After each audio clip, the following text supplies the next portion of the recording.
هستین. به کانال دختر شینی فروش خیلی خوش اومدین. رسیدیم به یکی از آیتم های کدو حلوایی ویژه پاییز که یک خوراک مرغ کدو حلوایی خیلی خوشمزه هست. کسایی که کانال منو دنبال میکنن میدونن که کانال من مخصوص هنر قنادی است و من تو کانالم هنر قنادی رو به صورت حرفه‌ای و اصولی آموزش میدم. ولی تصمیم گرفتم که امروز یه غذای لاکچری و عالی رو بهت یاد بدم. یه خوراک مرغ کدو حلوایی فوق العاده لذیذ و خوشمزه که مطمئنم اگه یه بار امتحانش کنی حتما میذاریش جزو منوی غذاهای هفتگی. خیلی راحت و آسون درست میشه و بدون دردسر. اگه واسه مهمونی‌ها درستش کنی همه رسیپیشو ازت میخوان. پس اصلا منتظرت نمیذارم. بزن بریم تو کارش.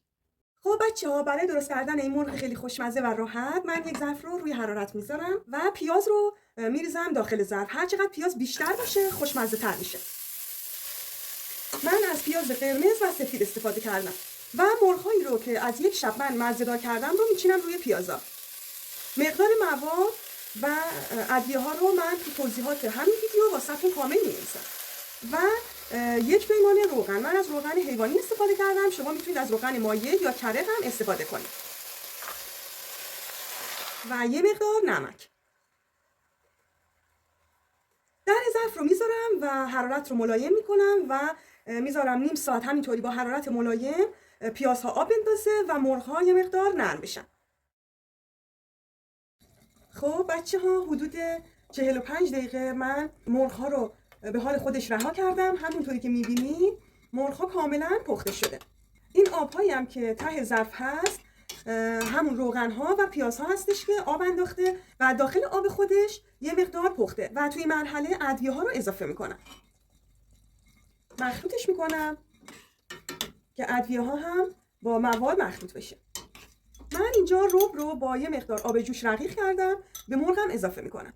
نمک و فلفلش رو اندازه کنید به دلخواه خودتون. من در ظرف رو میبندم و حدود نیم ساعت تا 40 دقیقه میذارم دوباره با حرارت ملایم بپزه تا رب و ادویه ها هم به خورد مرغ‌ها برن.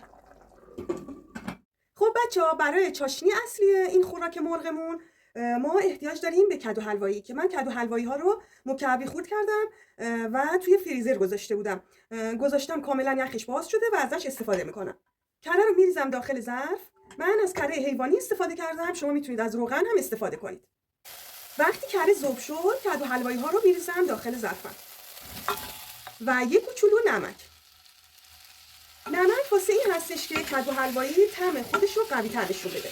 حالا با حرارت متوسط کدو حلوایی ها رو توی کره تفت میدم حدود 2-3 دقیقه.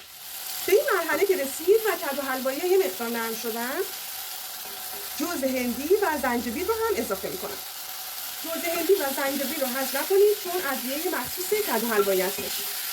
و رب انار که من از رب انار خانگی استفاده کردم.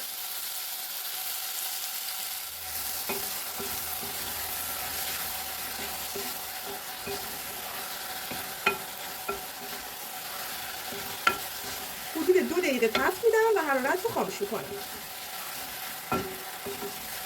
و کدو حلوایی ها رو میریزم داخل ظرف خوراک مرغ.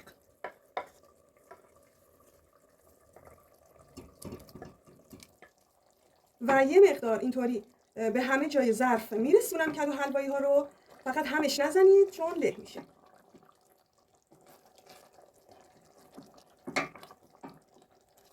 و در ظرف رو میذارم و حدود 10 دقیقه میذارم که کاملا خوراک مرغ جا بیفته. خب بچه‌ها، اینم از خوراک مرغ خیلی لذیذ و خوشمزه‌مون که از رنگ و لعابش کاملا خوشمزگیش مشخصه. خب رفقای همیشه همراه، اینم از خوراک مرغ کدو حلوایی من که تصمیم گرفتم مراحل پختش رو واسه شما هم بذارم تا فصل کدو حلوایی هست از این خوراک مرغ خوشمزه درست کنه، از خوردنش لذت ببر. واسه مهمونی‌ها و دور همی‌ها که یک گزینه عالی و لاکچریه. برای کسایی که منوی غذای بیرون بردارن و سفارش میگیرن میتونن این خوراک مرغ کدو حلوایی رو به منوی محصولاتشون اضافه کنن و کلی ازش سفارش بگیرن. این خوراک مرغ کدو حلوایی یک طعم ملس و عالی و بی‌نظیر داره. امیدوارم که تو فصل پاییز از این خوراک مرغ خوشمزه درست کنی و از خوردنش حسابی لذت ببری. ممنون که منو تا آخر ویدیو همراهی کردی. ویدیو بعدی منو حتما دنبال کن که یک سوپ کدو حلوایی فوق‌العاده خوشمزه میخوام بهت یاد بدم که مطمئنم هیچ جا با این رسیپی نمیتونی پیداش کنی. پس تا ویدیو بعدی، خدا نگهدار.